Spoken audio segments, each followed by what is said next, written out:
To avoid being bothered, I told the mean girls that I was the bad boy's girlfriend. Since then, I made sure they saw me near him every day, pretending we were close. One day, the leader of the mean girls dragged me to a secluded spot behind the bleachers, lying. The bad boy's girlfriend. Who do you think you're fooling with all those lies?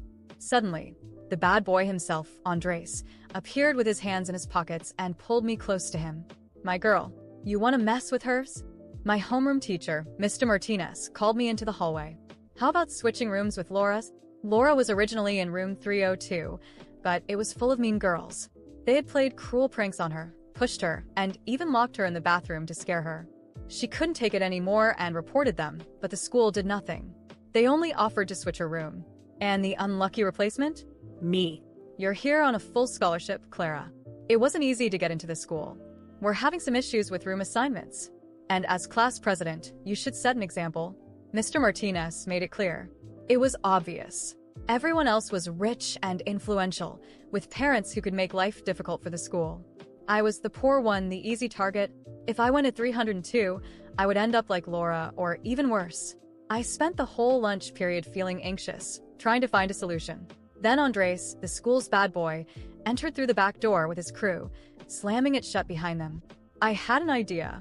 Andres was 6 feet 1 inch, with an attractive and rebellious look that screamed trouble. He was a man of few words, but those words were usually sharp.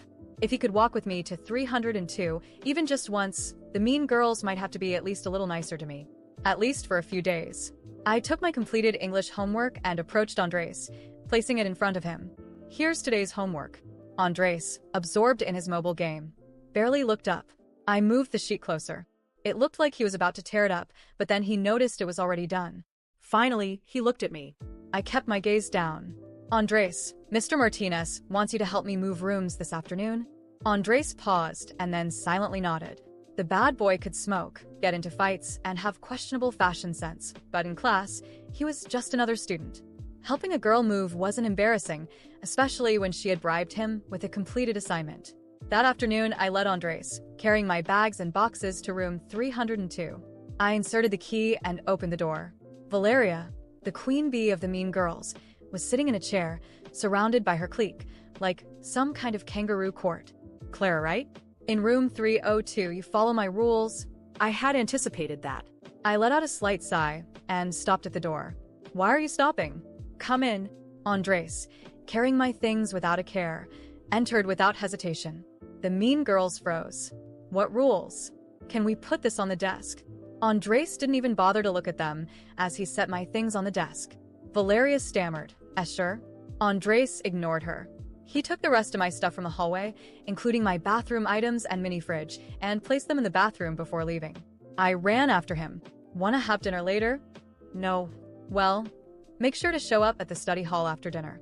Mr. Martinez has been watching you. I reminded him softly, watching him disappear before closing the door behind me, pretending to be reluctant. The atmosphere in the room had completely changed. You're close to Andres? What's up with you? I offered a shy smile, letting the silence speak for itself. The mean girl's eyes now showed a clear hint of awe. They could bully regular girls, but Andres' girl? That was trouble. I unpacked my things, placing my water bottle in the most convenient spot on the counter. A small victory. The next few days in 302 were surprisingly peaceful. Everyone was much kinder than I had expected. Then, at lunch, I ran into Valeria in the cafeteria, eating alone. Where's Andres? My heart skipped a beat. She was getting suspicious. Just then, Andres and his friends walked out of the gym. I tucked my hair behind my ear and smiled sweetly. Playing basketball as always. Honestly, he plays so much that sometimes he forgets to eat. I ran to the vending machine, bought a Gatorade, and walked over to Andres. Thanks for helping me move the other day, I murmured, placing the drink in his hands before quickly walking away, pretending to be shy. His friends started joking and laughing. Andres might have been tough, but he was undeniably attractive, and girls were always trying to get his attention. To him, I was probably just another girl trying to protect herself. But to me, every little gesture mattered. Seeing Andres holding the drink I had given him without complaining, hearing his friends laugh, gave me the false sense that my strategy was working perfectly. I kept pretending to be comfortable, with a slight smile on my face, while Valeria watched me from afar, her eyes narrow with suspicion. In the days that followed, I maintained the act as carefully as possible. I always made sure to be nearby when Andres was around, without seeming too desperate or obvious. A few words exchanged here, a discreet glance there, and the illusion stayed alive. The mean girls who used to be so intimidating now kept their distance, as if I had some kind of invisible protection. But I knew it wouldn't last forever. And I was right. That afternoon, as I returned to the dorm after literature class, I sensed an unusual presence in the hallway. My instincts told me to run, but before I could react, Valeria and her followers cornered me near the fire escape. "You think we're idiots, Clara?" Valeria hissed, crossing her arms while her friends blocked any way out. "You and Andres, there's nothing between you two. He barely even looks at you." I swallowed hard, trying to stay calm. "I don't know what you're talking about." She laughed, a cold and cruel sound. "Oh, please. Andres may be rude, but he's not blind. Do you really think someone like him would waste his time with someone like you?" Before I could respond, I felt a tug on my arm, shoving me against the wall with force. One of the girls grabbed my hair, twisting it painfully. My heart pounded, but I couldn't scream. Not there, where no one would care. "You think you can play with us, Clara?" Valeria leaned in closer to my face. "Do you think he'll show up and save you now?" I tried to break free, but another shove sent me to the ground. My hands burned as they scraped against the rough concrete, and I tasted blood when I accidentally bit my lip. I curled up, bracing for the worst, but after one last kick to my backpack, Valeria stepped back, satisfied. "Don't worry, we won't do anything for now, but if you keep up this little act, Clara," she lowered her voice and whispered near my ear, "we'll make sure no one believes you anymore." They left laughing, leaving me on the floor, trembling. It took me a while to pull myself together, getting up slowly and feeling the pain spreading through my body. When I finally got back to the dorm, I avoided the mirror. I didn't want to see the marks. The next morning, I tried to hide the bruises as best as I could, wearing long sleeves and cheap makeup, but I couldn't completely conceal the cut on my lip. I walked through the cafeteria with my head down, but Andres saw me. He always seemed like he wasn't paying attention to anything, but in that moment, his eyes met mine, and for a fraction of a second, he really saw me. He dropped his tray on the table and walked over to me, stopping by my side with an expression I had never seen before. Andres looked me up and down and narrowed his eyes. Before I could say anything, he grabbed my arm firmly and pulled up my sleeve, revealing the purple bruises I had tried to hide. "Who did this?" His voice was low but filled with something dangerous. I tried to pull my arm away, but he held it tighter, forcing me to look at him. My heart was pounding so fast, I thought I might faint right there. "It's nothing. I just fell." I tried to lie, but his gaze silenced me instantly. Without saying another word, he turned and stormed across the cafeteria. I knew where he was going, and before I could react, Andres was already at Valeria's table. The entire cafeteria went silent as he slammed his hand on the table, leaning over her. "If I find out you touched her again, you'll regret it." His voice was low but carried a real threat. Valeria let out a nervous laugh, but her eyes showed fear. The other girls couldn't even look at him. "Andres, you know that." "Shut up." He cut her off, staring her down. "I said don't touch her. This is your warning." With that, he walked away, grabbing his tray and leaving as if nothing had happened. The entire cafeteria remained silent, with all eyes on me. I wanted to disappear, but at the same time, a strange feeling took over me. For the first time, Andres had done something for me without me asking. He cared somehow. After that day, something changed between us. He started being around more present. He didn't talk much, but he always appeared when I needed him. When the girls gave me dirty looks, just one glance from Andres was enough to make them look away. And suddenly, I didn't have to pretend so much anymore. I started observing him differently. There was something more to him beyond the rebellious look and tough attitude. He had a strange way of showing concern, but it was real. And I, who once only used him for protection, started to wonder, what if he really cared? Slowly, we started running into each other more often. Short conversations became more frequent, and I began to realize that Andres was more than just the bad boy of the school. He was a person with his own problems, insecurities, and maybe in some way starting to care about me too. Since that day in the cafeteria, something between Andres and me changed, even if neither of us admitted it out loud. He started showing up more often in the places I usually hung out. It wasn't like he was actively looking for me, but somehow, we always ended up close to each other. I didn't have to pretend as much anymore. His presence felt natural, almost as if he had always been there. At first, I tried to keep things the way they were, maintaining the safe distance I had set for myself. But it was hard when he looked at me that way, with those deep eyes that seemed to see beyond the facade I tried to maintain. He wasn't much of a talker, but his actions spoke louder than any words. Small gestures, like holding the door for me, staying close when the girls from room 302 tried to glare at me, or even sharing a comfortable silence when we found ourselves sitting in the same corner of the library. One night, while I was trying to finish an essay in the library, Andres appeared out of nowhere, dropping his backpack onto the chair beside me and staring at my laptop screen. "What are you writing?" he asked in a low, husky voice, resting his chin on his hand. I tried not to seem nervous about his proximity. "Literature essay. I have to finish it by tomorrow." He nodded, not taking his eyes off the screen. "Sounds boring?" I laughed, surprising even myself. "Yeah, a little." To my surprise, he stayed there, watching me type, occasionally making short comments about the music playing in my headphones or how annoying the teacher was. It was strange, but also comforting. Little by little, Andres became a constant in my life, and the barrier I had built around myself began to crack. One afternoon, while I was organizing some things in my locker, I heard his voice behind me. "I'll pick you up after class today." I turned around, confused. "Pick me up? For what?" He shrugged, as if it wasn't a big deal. "You need to get out a little. Let's take a walk." My first instinct was to say no. I never went out, always staying in the dorm or focusing on my studies, but the casual way he said it made me hesitate. There was something about him that made me want to say yes. "All right," I murmured, pretending to be indifferent, but my heart was pounding. When class ended, he was waiting for me by the exit, leaning against the wall like he didn't have a single care in the world. We walked without rushing, and soon we were far from school, in a quiet park. We sat on a bench, and Andres, always silent, pulled out a candy from his pocket and offered it to me. I accepted, feeling a strange sensation in my chest. "Have you always been this quiet?" I asked, playing with the candy wrapper. He glanced at me sideways, a small smile tugging at the corner of his mouth. "Only when there's nothing to say." I chuckled softly. I thought bad boys were supposed to be louder.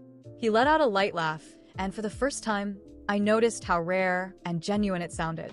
Not everything they say about me is true. I stayed quiet, letting his words sink in. Somehow, it seemed obvious now. Andres wasn't just the bad boy of the school. He had layers, and more, I wanted to uncover them all. Days passed, and our interactions became more frequent. He would show up at the library, sit with me in the cafeteria, and even start small conversations in the hallway. The girls from room 302 still looked at me with disdain, but they didn't dare touch me anymore. Andres had made his message clear, and everyone knew that messing with me meant messing with him. One night, as we were walking back to the dorm together, a light rain began to fall. We ran for cover under a canopy, laughing as if it were the most fun thing in the world. We were so close that I could feel the warmth of his body beside me. My laughter faded slowly, and when I looked at him, I noticed he was looking at me differently, more intensely. "Why do you do this?" I asked, my voice barely above a whisper. He didn't answer right away. His eyes studied my face, as if taking in every detail, before finally murmuring, "Because I care." My heart skipped a beat. There was no lie in his eyes, just a raw sincerity that made me feel vulnerable in a way I had never felt before. For a moment, I thought about looking away, pretending that nothing was happening, but I knew it was too late. From that night on, everything changed. We spent more time together, and what once was a convenient lie turned into something real. Andres protected me, not because I had convinced him to, but because he wanted to. And me? I could no longer deny what I felt. The stolen glances turned into subtle touches, the silences between us became comfortable, and every moment by his side felt more meaningful than I was willing to admit. Andres was everything I never thought I needed, and yet, he was there, becoming an undeniable part of my life. I had started it all with a lie, but now, I was living a truth I never imagined possible. After that rainy night when Andres told me he cared about me, something inside me changed completely. I no longer saw him as just the school's troublemaker, the guy everyone avoided and feared. I started noticing his nuances, the way his silences spoke louder than words, how he observed everything around him with a tired look, as if he was used to being judged without anyone truly trying to know him. I didn't know how, but every time we were together, the lie I had made up to protect myself started to feel more real. And one day, it became crystal clear. We were sitting on the staircase behind the gym, where he liked to spend time when he wanted to be away from everyone. The sun was setting, painting the sky in shades of orange and purple, and I felt at ease sitting there beside him. Andres played absent-mindedly with an unlit cigarette between his fingers, lost in thought, and before I realized it, I broke the silence. Andres, why do you always act like you don't care about anything? My voice came out softer than I intended. He sighed, looking at the horizon before turning his eyes to me. Because people only see what they want to see anyway. I stayed silent, waiting for him to continue. Andres didn't usually open up, so I knew I had to take advantage of this moment. Ever since I was a kid, everyone treated me like I was a problem, he said with a bitter laugh. Teachers said I was hopeless. My parents fought with me like I was a ticking time bomb. And me? Well, he shrugged. I just followed the script they wrote for me. I swallowed hard. That explained a lot. The way he carried the weight of the world on his shoulders, how he never bothered trying to explain himself to anyone. Everyone saw him as the bad boy, so he simply embraced the role, even if deep down it wasn't who he really wanted to be. But you're more than that, I murmured, watching his face closely. I've seen it, you care. Maybe not in the way people expect, but you do. He looked at me for a long moment, as if trying to figure out if I was saying that because I truly believed it or just out of pity. Then, he shook his head, letting out a soft laugh, but without his usual sarcasm. You're weird, Clara, he said, tossing the cigarette away. But I think I like that. I felt my face heat up, but before I could say anything, he abruptly changed the subject. And those bitches? What are we gonna do about them? I turned to him, surprised. What do you mean? He smirked, that mischievous grin I had already learned to recognize. You really think I'm gonna let what they did to you slide? After everything, I think it's time we got even. For a second, I hesitated. I wasn't the vengeful type, but the memory of the fear I felt when Valeria and her followers cornered me was still fresh in my mind. They hadn't paid for it, and now, with Andres by my side, I knew I didn't have to hide anymore. What do you have in mind? I asked, trying to hide a smile. Andres leaned in closer, his eyes gleaming with mischief. Just watch. The next day, school went on as usual. Valeria and her group strutted through the hallways as always, flaunting their arrogance and thinking they still had control over everything. But Andres had a plan, and I just had to play along. The first part involved a simple anonymous message to the principal, exposing all the pranks Valeria and her friends had pulled over the semester. Everything from sabotaging other students to petty theft in the cafeteria. Of course, it was all carefully documented, thanks to Andres and his friends' discreet surveillance. Watching the principal call Valeria into his office in the middle of the hallway, with everyone watching, was just the beginning of her humiliation. Then came part 2. During lunch break, Andres made sure to pull me into the middle of the cafeteria, right in front of Valeria and all her followers, and without any warning, he kissed me. Not just any kiss, but one of those breathtaking ones that made everyone stop and stare. When we finally pulled apart, the shock on the girls' faces was priceless. Just so we're clear, Andres said loud enough for everyone to hear. Clara doesn't have to fake anything. She's really my girlfriend. The cafeteria erupted into murmurs, laughter, and whispers. Valeria looked pale, unable to hide the defeated expression on her face. I had never felt so powerful. After that, the girls from room 302 never dared to mess with me again. I was no longer just the scholarship girl they could step on. I was Andres' girlfriend, and that changed everything. But what no one knew was that, for me, it was no longer just a game. I actually liked him. I liked the way he protected me without expecting anything in return, the way he looked at me when he thought I wasn't watching. And from the way he held me in the cafeteria, I knew it wasn't just a game for him either. Now, everything was different. I had earned the respect I always wanted at school, but more than that, I had someone by my side who saw me for who I really was. And that was worth more than any revenge.